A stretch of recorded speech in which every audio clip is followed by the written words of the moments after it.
Hi friends, ಎಲ್ರಿಗೂ ಹೊಸ ವಿಡಿಯೋಗೆ ಸ್ವಾಗತ. ಇಂಗ್ಲೆಂಡ್ ವಿರುದ್ಧ ಸತತ 3ನೇ ಸೋಲು ಭಾರತ ತಂಡ ಒಂದು ಕೋಮಾಗೆ ಸೇರಿದೆ ಅಂತಲೇ ಹೇಳ್ಬೋದು.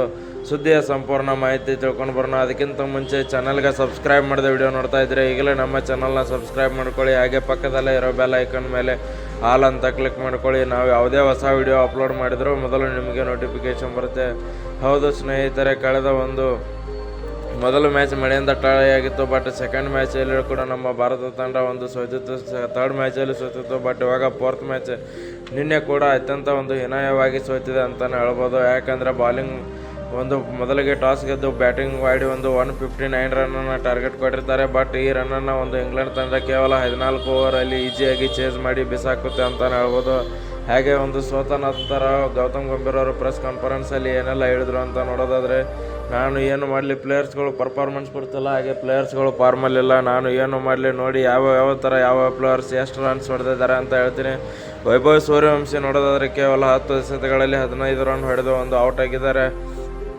ಅದಾದಮೇಲೆ ಅಭಿಷೇಕ್ ಶರ್ಮಾ ಅವರು ಕೂಡ ನಿನ್ನೆ ನಿಂತು ಆಡಲಿಲ್ಲ. ಕೇವಲ 14 ಬಾಲ್ಗೆ 16 ರನ್ ಹೊಡೆದು ಅವರು ಕೂಡ ಔಟ್ ಆಗಿದ್ದಾರೆ. ಅದಾದಮೇಲೆ ಇಶಾನ್ ಕಿಶನ್ 6 ಎಸೆತಗಳಲ್ಲಿ 4 ರನ್ ಹೊಡೆದು ಔಟ್ ಆಗ್ತಾರೆ. ಇದಾದಮೇಲೆ ಶ್ರೇಯಸ್ ಅಯ್ಯರ್ ಅವರಿಂದ ಒಳ್ಳೆ ಪರ್ಫಾರ್ಮೆನ್ಸ್ ಬರುತ್ತೆ ಅಂತಲೇ ಹೇಳ್ಬೋದು. ಶ್ರೇಯಸ್ ಅಯ್ಯರ್ ಅವರ ಪರ್ಫಾರ್ಮೆನ್ಸಿಂದ ಟೀಮ್ ಇಂಡಿಯಾ ಸ್ಕೋರು 160 ತನಕ ನಿಯರ್ ಹೋಯಿತು. ಇಲ್ಲಾಂದರೆ ನಮ್ಮ ಟೀಮ್ ಇಂಡಿಯಾ ಸ್ಕೋರು ಕೇವಲ 100 ರನ್ಗೆ ಆಲ್ಔಟ್ ಆಗೋ ಚಾನ್ಸ್ ಇತ್ತು ಅಂತಲೇ ಹೇಳ್ಬೋದು. ಯಾಕಂದರೆ ಯಾರೂ ಕೂಡ ಚೆನ್ನಾಗಿ ಆಡ್ತಿಲ್ಲ, ಯಾರೂ ಕೂಡ ಫಾರ್ಮಲ್ಲಿಲ್ಲ ಅಂತಲೇ ಹೇಳ್ಬೋದು. ಅವರು ಕೇವಲ 49 ಬಾಲ್ಗೆ 80 ರನ್ ಹೊಡೆಯೋದ್ರ ಮೂಲಕ ಬೆಂಕಿ ಬ್ಯಾಟಿಂಗ್ ಮಾಡಿದರು ಅಂತಲೇ ಹೇಳ್ಬೋದು ಶ್ರೇಯಸ್ ಅಯ್ಯರ್. ಇನ್ನೊಂದು ಎಂಡಲ್ಲಿ ಎಲ್ಲರೂ ಕೂಡ ಬಂದವರು ಔಟಾಗಿ ಹೋಗ್ತಾ ಇದ್ದಾರೆ. ಬಟ್ ಒಂದು ಕಡೆ ಶ್ರೇಯಸ್ ಅಯ್ಯರ್ ಅವರು ನಿಂತು ಟೀಮ್ ನಮ್ಮ ಮುಂದೆ ತೊಗೊಂಡು ಹೋದ್ರು ಅಂತಲೇ ಹೇಳ್ಬೋದು. ಅದಾದಮೇಲೆ ಶಿವಮ್ ದುಬೆ ಅವರು ಬರ್ತಾರೆ. ಅವರು ಕೂಡ ಏನು ಅಷ್ಟೊಂದು ಇಂಪ್ಯಾಕ್ಟ್ ಮಾಡಲಿಲ್ಲ, ಟೆಸ್ಟ್ ಥರ ಆಡಿ ಹೋದ್ರು ಅಂತಲೇ ಹೇಳ್ಬೋದು. ಯಾಕಂದರೆ 23 ಬಾಲ್ 22 ರನ್ನು ಬಾಲ್ ಟು ಬಾಲ್ ಆಡ್ಕೊಂಡು ಹೋದ್ರು. ಹೀಗಾಗಿ ನಮ್ಮ ಟೀಮ್ ಇಂಡಿಯಾ ಸ್ಕೋರ್ ಮುಂದೆ ಹೋಗೋಕ್ಕೂ ಕೂಡ ಆಗಲಿಲ್ಲ. ಇಲ್ಲಿಯೂ ಕೂಡ ಬೇಜಾನ್ ಟೈಮ್ ವೇಸ್ಟ್ ಮಾಡಿದರು ಅಂತಲೇ ಹೇಳ್ಬೋದು. ಯಾಕಂದರೆ ಬಾಲ್ಗೆ 1 ರನ್ ಆಡ್ಕೊತ ಹೋದ್ರು. ಬಟ್ ಈ T20 ಫಾರ್ಮೆಟಲ್ಲಿ ಈ ಥರ ಆಡಿದರೆ ನಡೆಯಲ್ಲ. ಯಾಕಂದರೆ ಟೀಮ್ ಗೆಲ್ಲೋಕ್ಕೆ ಸಾಧ್ಯ ಆಗಲ್ಲ. ಇಂಗ್ಲೆಂಡ್ ತಂಡ ಯಾವ ಥರ ಬ್ಯಾಟಿಂಗ್ ಮಾಡಿತು ಅಂತ ನೋಡಿದ್ದೀರಾ. ಅದಾದಮೇಲೆ ತಿಲಕ್ ವರ್ಮಾ ಅವರು ಬರ್ತಾರೆ. ಅವರು ಕೂಡ ಕೇವಲ 18 ಬಾಲ್ಗೆ 11 ರನ್ 8 ಬಾಲ್ಗೆ 11 ರನ್ ಹೊಡೆದು ಔಟ್ ಆಗ್ತಾರೆ.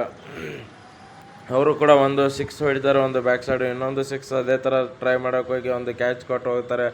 ಎಲ್ಲಿ ಕೂಡ ದೊಡ್ಡ ಬ್ಲೈಂಡರ್ ಮಿಸ್ಟೇಕ್ ಮಾಡಿದ್ರು ಅಂತಲೇ ಹೇಳ್ಬೋದು. ಯಾಕಂದರೆ ಎಲ್ಲರೂ ಕೂಡ ಬ್ಯಾಕ್ ಟು ಬ್ಯಾಕ್ ಔಟಾಗಿ ಹೋಗ್ತಾಯಿದ್ರು. ಇವರು ಸ್ವಲ್ಪ ತಾಳ್ಮೆ ತೋರಿಸ್ಬೇಕಾಗಿತ್ತು. ಬಟ್ ಇವರು ಕೂಡ ಕೇವಲ 11 ರನ್ ಹೊಡೆದು ಔಟಾಗಿ ಹೋಗ್ತಾರೆ. ಇದಾದಮೇಲೆ ವಾಷಿಂಗ್ಟನ್ ಸುಂದರ್ ಅವರು ಬರ್ತಾರೆ. ಅವರು ಕೂಡ ಕೇವಲ 8 ಎಸೆತದಲ್ಲಿ 5 ರನ್ ಹೊಡೆಯೋದ್ರ ಮೂಲಕ ಅವರಿಂದನೂ ಕೂಡ ಏನೂ ಪರ್ಫಾರ್ಮೆನ್ಸ್ ಬರಲಿಲ್ಲ. ಅದಾದಮೇಲೆ ಅಕ್ಷರ್ ಪಟೇಲ್ ಅವರು ನೋಡೋದಾದರೆ ಕೇವಲ 2 ಬಾಲ್ಗೆ 1 ರನ್ ಹೊಡೆಯೋದ್ರ ಮೂಲಕ ಅವರು ಕೂಡ ಅಷ್ಟೊಂದು ಏನು ಈ ಸೀರೀಸಲ್ಲಿ ಕಾಣಿಸ್ಕೊಂಡಿಲ್ಲ ಅಂತಲೇ ಹೇಳ್ಬೋದು. ಹೀಗಾಗಿ ನಮ್ಮ ಭಾರತ ತಂಡದ ಸ್ಕೋರ್ ಕೊನೆಗೆ 159 ಆಗುತ್ತೆ. ಬಟ್ ಈ ಟಾರ್ಗೆಟ್ನ ಚೇಸ್ ಮಾಡೋಕ್ಕೆ ಬಂದ ಇಂಗ್ಲೆಂಡ್ ತಂಡ ಈಸಿಯಾಗಿ ಚೇಸ್ ಮಾಡಿ ಬಿಸಾಕ್ತು ಅಂತಲೇ ಹೇಳ್ಬೋದು. ಯಾಕಂದರೆ ಮೊದಲಿಗೆ ಫಿಲ್ ಸಾಲ್ಟ್ ಅವರಿಗೆ ಬ್ಯಾಟಿಂಗ್ ಅಷ್ಟೊಂದು ಏನು ಅವ್ರಿಗೆ ಸಿಗ್ತಾ ಇರಲಿಲ್ಲ.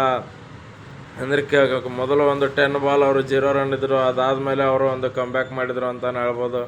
ಜಾಸ್ ಬಟ್ಲರ್ ಅವರು ಕೂಡ ಆಡ್ತಿದ್ರು. ಅವರು ಒಂದೇ ಹರ್ಷದೀಪ್ ಸಿಂಗ್ ಅವರಿಗೆ ಸಿಕ್ಕಿದ್ದಂದರೆ ಜಾಸ್ ಬಟ್ಲರ್ ವಿಕೆಟ್ ಒಂದೇ. ಅದಾದಮೇಲೆ ಅವರು ವಿಕೆಟೇ ಕೊಡಲಿಲ್ಲ. ನಿಧಾನಕ್ಕೆ 4-6 ಹೊಡ್ಕೊಂಡು ಮ್ಯಾಚನ್ನು ಈಸಿಯಾಗಿ ಮುಗಿಸ್ಕೊಂಡು ಹೋದ್ರು ಅಂತಲೇ ಹೇಳ್ಬೋದು. ನಮ್ಮ ಟೀಮ್ ಇಂಡಿಯಾ 20 ಓವರ್ಗೆ ಕಲೆ ಹಾಕಿದ್ದ ರನ್ನನ್ನು ಇಂಗ್ಲೆಂಡ್ ತಂಡ ಕೇವಲ 14 ಓವರ್ಗೆ ಸ್ಕೋರ್ ಮಾಡಿ ಮ್ಯಾಚನ್ನು ಮುಗಿಸ್ಕೊಂಡು ಹೋಯ್ತು ಅಂತಲೇ ಹೇಳ್ಬೋದು. ಹೀಗಾಗಿ ನಮ್ಮ ಭಾರತಕ್ಕೆ ಮತ್ತೊಂದು ಹೀನಾಯ ಸೋಲಾಗಿದೆ ಅಂತಲೇ ಹೇಳ್ಬೋದು. ವಿಡಿಯೋ ಇಷ್ಟ ಆಗಿದ್ದರೆ ಲೈಕ್ ಮಾಡಿ, ಶೇರ್ ಮಾಡಿ, ಸಬ್ಸ್ಕ್ರೈಬ್ ಮಾಡ್ಕೊಳ್ಳಿ.